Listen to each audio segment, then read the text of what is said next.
Suppress PyQt event temporarily. I'm populating a branch of a qtreewidget and then setting the expanded attribute on the parent of the branch to true. The item expanded signal fires in response, which is not what I want. Is there a temporary way to suppress or absorb signals during a segment of code?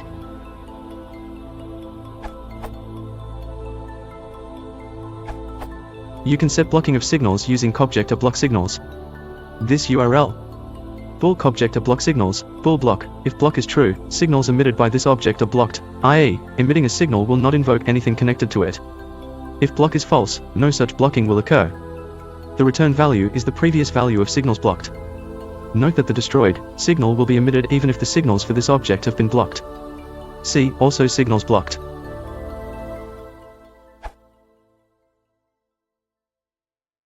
If you want to support the channel, please consider liking and subscribing.